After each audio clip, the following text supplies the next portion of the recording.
Alrighty. Hey there, everybody. It's Friday. We made it to the end of the week. I have to say, I'm glad to be here. My computer has been acting up all morning, so I was like, oh my God. Tad concerned, but we made it. So I will get started here. Obviously, today we're going to be talking about dessert. And part of this process, we're going to look at why do we crave dessert? Why is it so hard to say no? And the physiological components, the physical aspects of our brain. Why is that challenging? Obviously, the health implications of having dessert, and then strategies to overcome this. So, first of all, why do we crave sugar so much? And with this, it's in our evolutionary nature, our biological nature. We have an innate preference for sweet foods, and this is because our brains and our bodies, all of the cells in our bodies, need glucose, which comes in the form of sugar, to function properly. And this is key. Glucose is the primary fuel of our body. Um, so back when we were cave people, would hunt around looking for food, and obviously we were looking for primary sources of food. So if we could find something sugary, it had a lot of energy to it, and so it was a good source of food. However, uh, we've evolved since then. We've got lots of access now to environments is where we have highly sugarized food available basically on every street corner. And the reason why our, besides for fuel, it triggers several different things to happen within our brain. One of them is when we ingest sugar, it triggers our brain's natural reward system, which is the mesolimbic dopamine system. Dopamine is that feel-good neurochemical, the thing that, hey, something feels good, let's, do more of it. So in this case, let's eat more sugar. Um, so that's part of the reason why we crave it. And the other component is that with it being so readily available, we've just increased our consumption of it significantly. According to a study from the University of California, San Francisco, that 74% of our packaged food contains some form of added sugar. Um, so that's huge. So basically, you can easily eat way too much sugar and not even know that you're taking it in. So for this, when you think of it this way, the American Heart Association recommends that we get about 6 to 9 teaspoons of sugar a day. According to the World Health Organization, they recommend about just 6. On average, most Americans take in about 17 teaspoons of sugar daily. And this is significant. I mean, that equates to about 57 pounds of sugar a year we're taking in. So we have the access to it. Obviously, our brain craves it. It triggers our reward system, so the dopamine gets kicked in and we want more of it. Numerous studies have, in probably the past 10 to 15 years, have shown that sugar is actually highly addictive. Initially, studies obviously were done with rats and mice, and what they found is that when we have more sugar, it increases the receptors for the pleasure-seeking part of our brain, hence the dopamine, and motivates us to eat more sugar. The problem is that as we eat more sugar, our tolerance level builds up, so we have to continue to eat more sugar, more and more, in order to get that same level of pleasure that we had from smaller doses in the past. And this is why they say that it is addictive, is because it's very similar to people who use drugs or use alcohol. It's that same mechanism in the brain that is functioning when we crave sugar. And the other thing is when they did these studies with rats and mice, they found that when denied sugar, the animals went through withdrawal symptoms, just like we do when we go through withdrawal symptoms from drugs, alcohol, or sugar in this case. And part of this whole process, this cycle, is that when we have sugar, not only does it increase dopamine production, it also decreases the production of serotonin, which is the opposite neurochemical in our brain, which would normally tell us, okay, hey, you've had enough, stop. So it just creates this vicious cycle of going back and forth of, you're increasing your dopamine, decreasing your serotonin, and your brain is just like, I want more of the sugar aspect of it.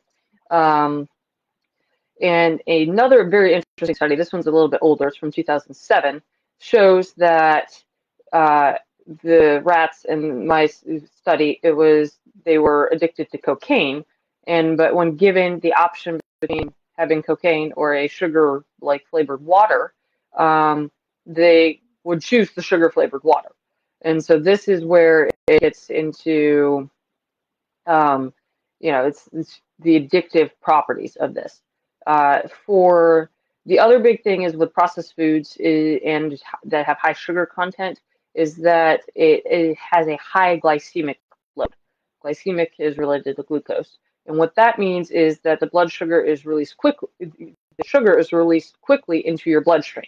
And this gives us that instant high feeling of, oh, this is great, I need more.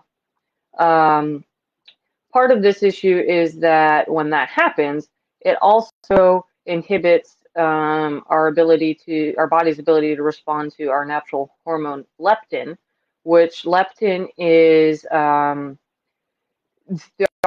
tells our brain when we're full. So it tells us when to stop eating, essentially. And so when we don't get that message, we continue to eat more. So that's part of this cycle of just continually wanting to eat more sugar because of how it responds in our brain as far as certain chemical changes. But your brain has this process called neuroplasticity, which means essentially it can learn and remodel and rewire. And so during the sugar, when we want more sugar, we're training our brain essentially to keep going down that path. Good news is that you can actually reverse this somewhat, reset it. We'll get to this in just a little bit. And part of the whole increasing the fact that we want more sugar, the tolerance level, is that your taste buds also become more tolerant to higher sugary substances. So things that have natural sugar, like fruits and other things like that, they don't taste as sweet anymore. And this is, so why people are like, oh, fruit doesn't taste that good, as good as it used to anyway. And so that's the physiological components of this.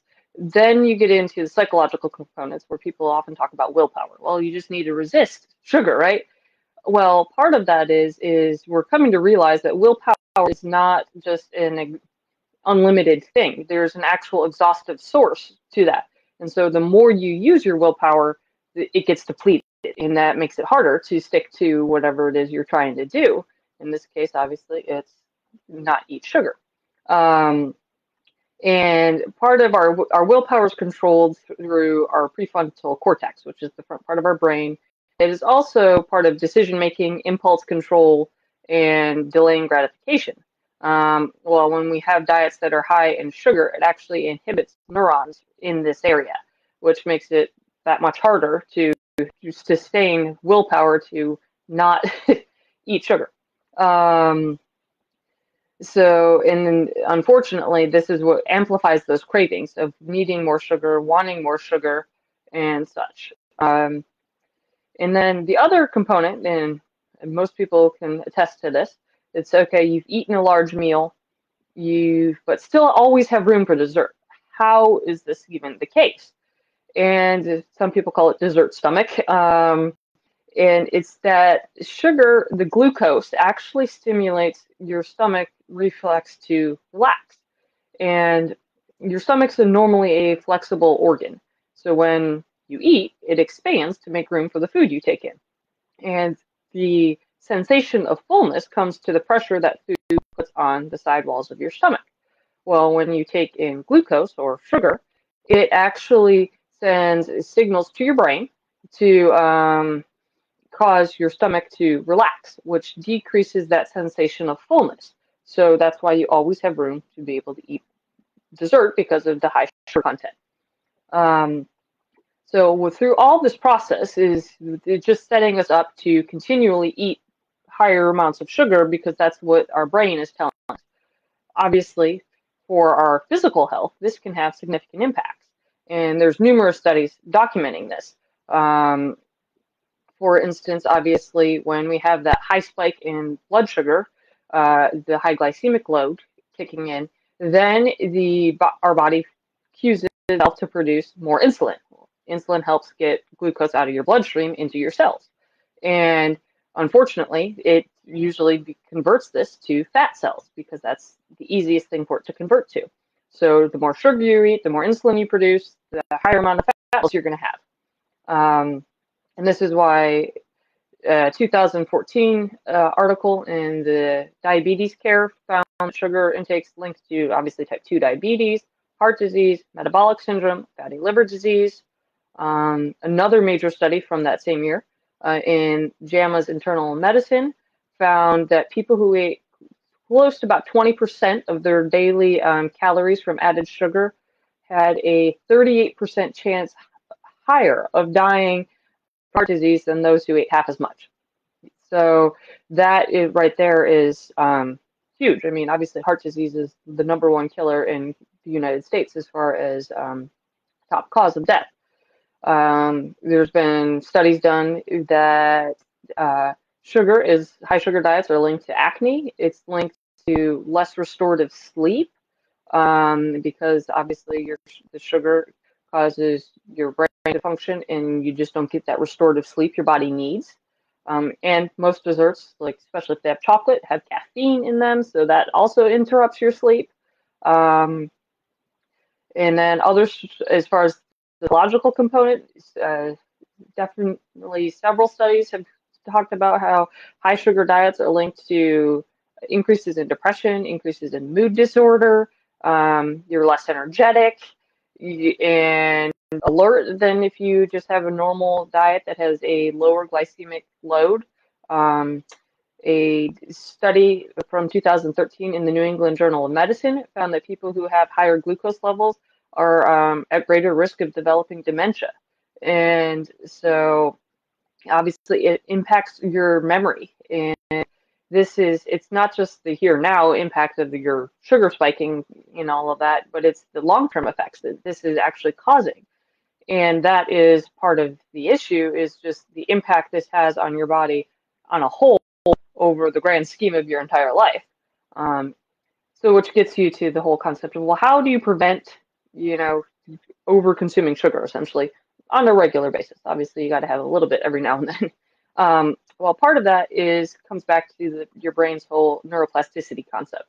It's that you can actually reset it, retrain it to cutting back on sugar and not ingesting as much sugar. Basically break that vicious cycle.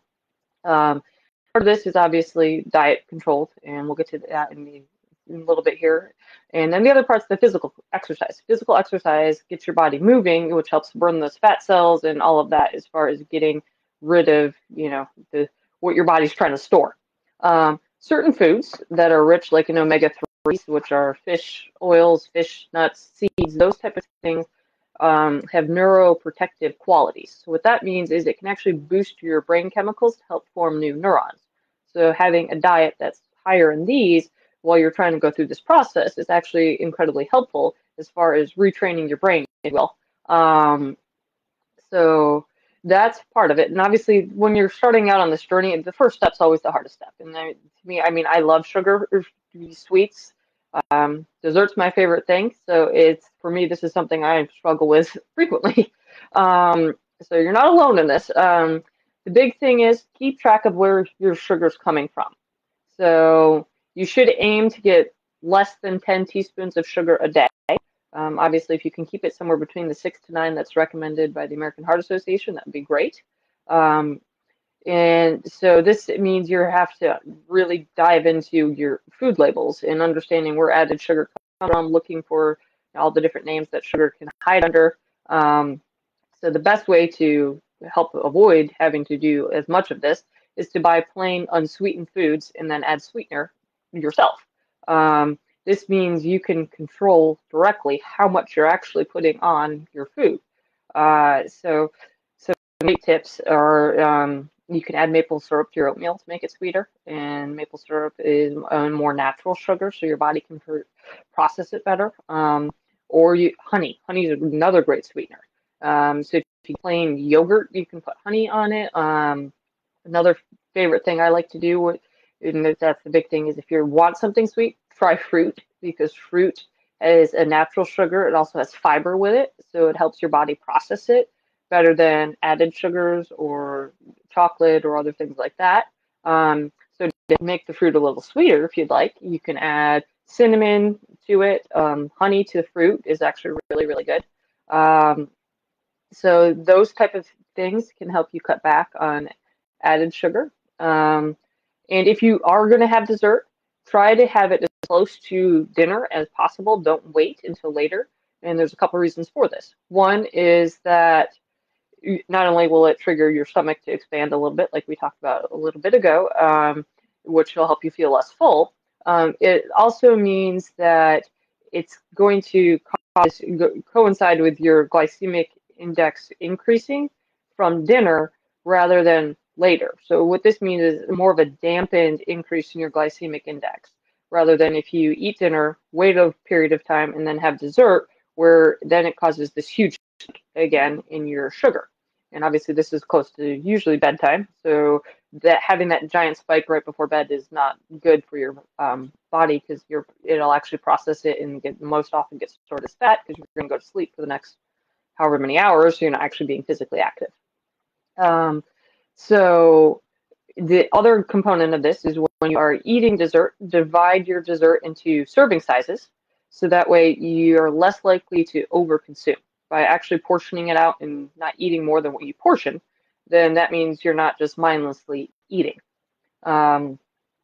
If you really, really need something chocolatey for dessert, try to go towards something that is like 72% cocoa or higher, and take it like a single little square and savor it by letting it melt on your tongue.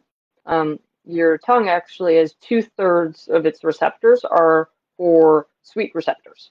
So by letting it melt, you're going to get that hit of the sweetness that you want, and you're not going to overindulge, because if you're letting it melt, by the time you get done letting it dissolve, it should get that craving for the sugar knocked down. And obviously 72% cocoa it's usually like dark chocolate. That there's less actually added sugar than there are in milk chocolate. But obviously, if you can, try to go stick for fruit, go for something that's got that fiber that's going to help your body process it, that's got fruits antioxidants, it's got other nutrients that your body needs that just chocolate, cookies, I don't know, cake, ice cream, it just doesn't have. And the other thing is try to create a reward system that incentivizes you to eating less dessert.